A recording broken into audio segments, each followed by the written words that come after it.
بیان سننے سے پہلے سب ایک بار درود شریف پڑھ لیں۔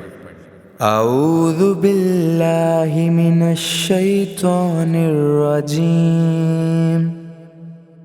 بسم اللہ الرحمن الرحیم، اللہم صلی علی محمد وعلی آل محمد کما صلیت علی ابراہیم وعلی آل ابراہیم انک حمید مجید، اللہم بارک علی محمد وعلی آل محمد کما بارکت علی ابراہیم وعلی آل ابراہیم انک حمید مجید۔ حضرت مولا علی شیر خدا کرم اللہ تعالیٰ وجہ الکریم فرماتے ہیں، نبی پاک ایک سفر پہ گئے تو مجھے اپنا نائب بنا کے مدینے میں چھوڑ گئے حفاظت کے لیے۔ میری باتوں کی سمجھ تو آ رہی ہے نا آپ حضرات کو؟ حضور مجھے چھوڑ گئے، کہتے ہیں میرے پاس مال غنیمت کے تھوڑے سے پیسے تھے، میں سونے کا ایک ہار لایا، ایک لاکٹ لایا اور سیدہ فاطمہ کو تحفہ دیا، پہلی دفعہ سونے کا ہار انہوں نے پہن لیا۔ نبی پاک علیہ السلام کا طریقہ مبارکہ یہ تھا کہ حضور جب سفر پہ جاتے تھے تو سب سے آخر میں سیدہ فاطمہ کے گھر جاتے، اور جب واپس آتے تو سب سے پہلے آتے، سب سے پہلے۔ حضرت علی کہتے ہیں قاصد آیا، اس نے آ کے بتایا کہ کل نبی پاک واپس آ جائیں گے۔ سیدہ فاطمہ بڑے دنوں سے انتظار کر رہی تھی کہ حضور آئے نہیں، اتنے دن ہو گئے۔ جب جا کے بتایا نا کہ کل حضور آئیں گے تو کہتے ہیں سیدہ نے صبح سے صفائیاں شروع کر دی، کھانا پکایا اپنے محبوب کے لیے، حضور کے لیے بہترین کھانا بنایا اور بہت ساری تیاری کی۔ کہتے ہیں حضور آئے، حسب روایت حسب عادت، وہی مبارک عادت جو محبوب کی ہمیشہ سے تھی، نبی پاک آئے، پہلا قدم سیدہ فاطمہ کے گھر میں رکھا، السلام علیکم کہا، اور سیدہ نے وعلیکم کہا تو حضور نے ان کا چہرہ دیکھا تو واپس چلے گئے۔ حضرت فاطمہ رونے لگ گئی۔ مولا علی شیر خدا کہتے ہیں میں گھر آیا تو بی بی صاحبہ زاروں قطار رو رہی۔ فاطمہ کیا ہوا؟ کہا علی پتہ نہیں، حضور سلام لیا واپس چلے گئے، ایسا کبھی ہوا ہی نہیں، پتہ تو کریں۔ شیر خدا کہتے ہیں میں مسجد میں گیا تو نبی پاک بھی ایک کونے میں بیٹھ کے رو رہے تھے۔ میں نے کہا یا رسول اللہ آپ یہاں رو رہے ہیں، فاطمہ وہاں رو رہی ہے، بات کیا ہے؟ تو نبی کریم علیہ السلام نے فرمایا وہ میری بیٹی ہو کے سونا پہنتی ہے، اگر فاطمہ بھی سونے سے پیار کرے گی تو امت کی غریب بیٹیاں کدھر جائیں گی؟ وہ بھی سونا پہننے لگ گئی ہے، وہ بھی اگر یہ کام کرے گی تو غریبوں کی بچیاں کس کے طریقے پہ چلیں گی؟ وہ بھی سونا پہنتی ہے۔ حضرت علی کہتے ہیں میں نے کہا یا رسول اللہ انہوں نے نہیں پہنا، وہ تو میں نے لا کے دیا ہے، انہوں نے خواہش نہیں کی۔ تو محبوب نے فرمایا اسے جا کے بتاؤ۔ حضرت فاطمہ الزہرا رضی اللہ تعالی عنہا کو جا کر کے بتایا گیا کہ محبوب پاک تو اس بات سے آپ سے ناراض ہے۔ حضرت فاطمہ نے اسی وقت سونا اتارا، کہا علی جو مدینے میں سب سے غریب گھر ہے اسے دے آ جا کے۔ بھائی نبی پاک نے انہیں سادگی میں رہنا، پاکیزگی میں رہنا سکھایا، انہیں حسن سکھایا، انہیں عبادت سکھائی۔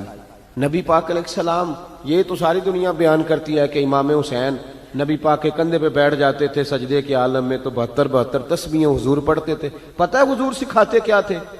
نبی پاک امام حسین کو سجدہ کرنا سکھا رہے تھے۔ حضور سجدہ کرنا سکھا رہے تھے، سجدہ کرنا۔ پورے کربلا کے واقعے میں کسی جگہ بھی امام حسن اور امام حسین نے کسی ایک مقام پہ بھی یزیدیوں سے کوئی مطالبہ نہیں کیا، کوئی بات نہیں منوائی، کہا جو تمہاری مرضی۔ ایک بات صرف کی، ایک گزارش، توجہ ہے میری بات پر؟ ایک بات صرف کی، ایک مطالبہ رکھا۔ جب 9 محرم کو عمر بن سعد نے، شمر نے، ان سب نے کہا نا کہ حسین یا اب بات ختم ہو گئی، یا بیعت کرو یا جنگ کرو، تو امام حسین نے فرمایا مجھے ایک رات کی مہلت دو۔ علی کے بیٹے مہلت مانگ سکتے ہیں؟ بولے نا یار، مہلت مانگتے تھے وہ؟ کیا ضرورت تھی؟ امام حسین نے فرمایا مجھے مہلت دے، ایک رات رہ گئی ہے، میں راج کے سجدے کرنا چاہتا ہوں۔ سجدوں کے لیے مہلت مانگی، سجدوں کے لیے، توجہ ہے میری بات پر؟ محفلیں لمبی، نمازیں چھوٹی، 24 گھنٹے آپ کسی کو بٹھا لیں باہر، وہ بیٹھا رہے گا، گپے لگائیں، نماز کا ٹائم ہوگا تو پتہ نہیں کیا ہو جاتا ہے، لوگوں دوڑ گئے، اوہو نماز پڑھنی پڑ جائے گی، ایسے لگتا ہے جیسے کوئی بہت مشکل مرحلہ آن پڑا۔ بھائی کربلا والوں کا تو پیغام ہی نماز ہے، ان کا تو طریقہ ہی نماز ہے۔ امام حسین نے کہا ایک رات کی مہلت فقط اس لیے کہ میں کھل کے نمازیں پڑھ لوں۔ ساری رات بڑی باتیں تھی نا، بڑی باتیں، سیدہ زینب سے دکھ سکھ کر سکتے تھے ساری رات، امام زین العابدین کو بڑی باتیں بتا سکتے تھے، بڑا کچھ ہو سکتا تھا، لیکن امام زین العابدین کہتے ہیں ساری رات حسین ابن علی نے سر سجدے سے نہیں اٹھایا۔ چل تو اس طرح کر، امام حسین تو ساری زندگی ساری رات پڑھتے رہے نا، تو چل ایک رات کی عبادت کر ان کے نام پر، ایک رات ساری جاگ نہیں نا، تسی ہاں کی تھی، ایک رات کہی ہے میں نے، بڑا مشکل ہے ہمارے لیے۔ آپ یقین کریں مسلح، اور پھر کسی نے ہمیں کان میں بتا دیا کہ تسی نسبت آلے ہو، تسی بخشے ہو، اے کوئی پکی گل دس گیا ساری، اس میں کوئی شک نہیں کہ نسبت سے بخشے جائیں گے، لیکن امام حسین ڈائریکٹ نواسے ہیں نبی پاک کے، اگر وہ نسبت کے باوجود بھی ساری ساری رات نماز پڑھتے ہیں، تو کس قسم کا نسبت والا ہے کہ 10 محرم کو بھی تیری ساری قضا ہو جاتی ہے، ساری قضا چھٹی، ہم نسبت والے ہیں۔ بس نسبت کا یہ معیار ہوتا ہے، نسبت کا معیار یہ ہوتا ہے کہ جو محبوب نے کیا وہ ہم نے کر کے چھوڑنا ہے، وہ کام کرنا ہے۔ اور پھر اہل بیت نبوت کا اسوہ حسنہ پردہ ہے، پردہ۔ بڑی گمراہی آ گئی ہے امت میں۔ اب جو بچی ایم بی اے کر لیتی ہے، وہ سب سے پہلے یہ مطالبہ کرتی ہے کہ ہمارے حقوق برابر کے۔ اسلام نے عورت کو برابر کے حقوق نہیں دیے، عزت والے حقوق دیے۔ کون سے حقوق دیے؟ بولیے۔ میں ایک یونیورسٹی میں تھا تو ایک بچی نے پیغام دیا، کہنے لگی جی، بچیاں بھی تھی پردے میں بیٹھی ہوئی، لیکچر یونیورسٹی میں ہو رہا تھا، تو اس نے کہا جی عورت کا تو گھر ہی کوئی نہیں ہوتا، عورت کا تو گھر ہی کوئی نہیں، تو ہم کدھر جائیں؟ میں نے کہا چلیں ادیبانہ انداز میں یہ بات درست ہے، لیکن حکیمانہ انداز میں درست نہیں۔ عورت کی تو اللہ تعالیٰ نے ذمہ داری بڑی شاندار رکھی ہے۔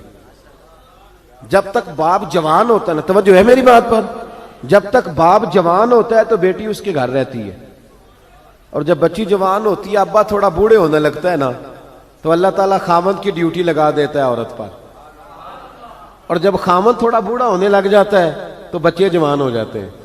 تو میں نے کہا بی بی تو سمجھی نہیں، تو کہتی ہے میرا گھر کوئی نہیں، رب کریم نے تو تیرا محافظ ہمیشہ جوان آدمی کو رکھا ہے، جوان کو، کبھی باپ کو، کبھی بھائی کو، کبھی بیٹے کو، کبھی شوہر کو۔ تو یہ کیسے؟ اسلام نے تو تیرے لیے جوان خون تیرا محافظ رکھا، اگر تو سمجھے۔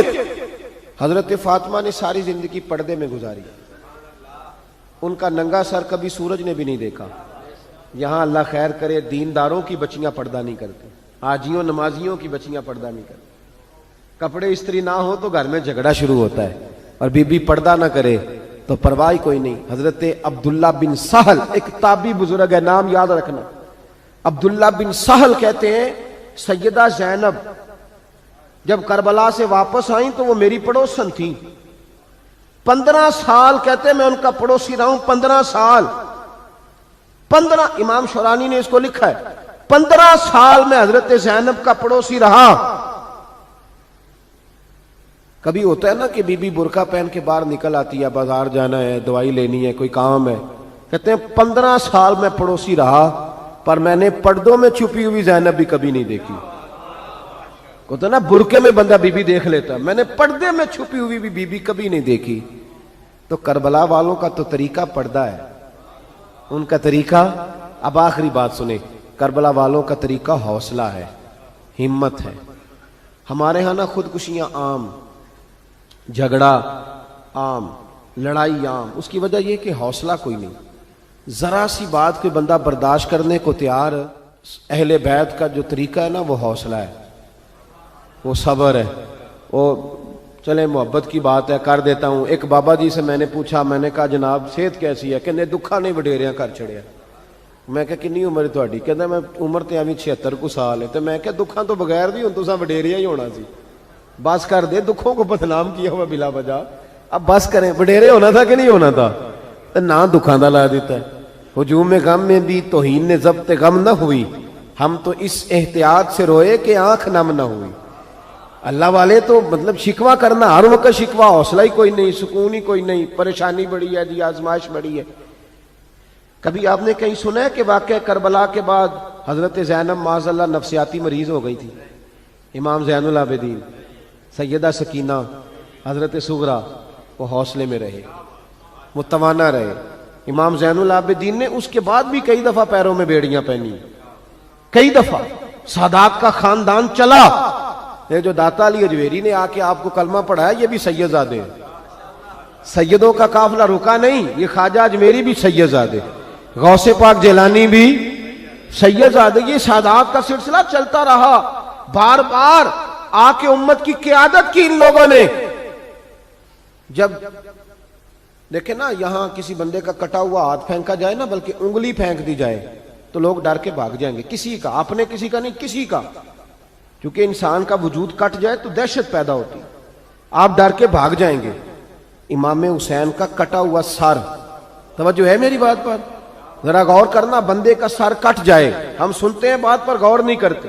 دھاڑ ان کا پڑا تھا کربلا میں، کٹا ہوا سر، زلفیں، پگڑی، کٹا ہوا سر نیزے پہ. آگے آگے سر جا رہا ہے، پیچھے سیدہ زینب جا رہی، با پردہ یزید کے دربار میں پہنچی. بی بی صاحبہ پردے میں بیٹھ گئی. یزید کہنے لگا دیکھ لو اللہ نے مجھے عزت دی اور میرے دشمنوں کا معاذ اللہ کیا حال ہوا. جب اس نے یہ کہا نا تو حضرت نعمان بن بشیر صحابی بیٹھے تھے، اور ساتھ کہتے ہیں میرے ایک نابینا صحابی بھی بیٹھے تھے. حضرت نعمان بن بشیر کہتے ہیں کہ جب اس نے یہ کہا نا کہ اللہ نے مجھے عزت دی اور نقل کفر نہ باشد، میرے دشمنوں کا یہ حال ہوا، تو کہتے ہیں سیدہ زینب وہاں سے اٹھ کے کھڑی ہو گئی. با پردہ سیدہ زینب کھڑی ہوئی اور فرماتے ہیں اس طرح نہیں کھڑی ہوئی کہ بیویاں روتی ہیں تو کہتی ہیں ہائے یہ ہو، اس طرح نہیں، حوصلہ، ہمت. اور جس طرح کوئی سیاںا خطیب خطبہ پڑھتا ہے اس طرح سیدہ نے خطبہ پڑھا. پہلے اللہ کی حمد کی، پھر نبی پاک پہ درود پڑھا، اور پھر قرآن پاک کی آیت پڑھی وَتُعِزُّ مَن تَشَاءُ وَتُذِلُّ مَن تَشَاءُ. یہ آیت پڑھی. کہتے سیدہ کی آواز میں وہ روب تھا، وہ گرج تھی، وہ وقار تھا، وہ اطمینان تھا کہ وہ نابینا سے ابھی میرا گھٹنا ہلا کے کہنے لگے نعمان علی آ گئے ہیں دربار میں، علی آ گئے ہیں. جبریل امی بول رہے ہوں جیسے، حکمت کے گوہر رول رہے ہوں جیسے. دربار دمشق میں بی بی زینب کا خطاب منبر پہ علی بول رہے ہوں جیسے. کہا یہ تو حضرت علی کی آواز. علی آ گئے کیا؟ علی آ گئے.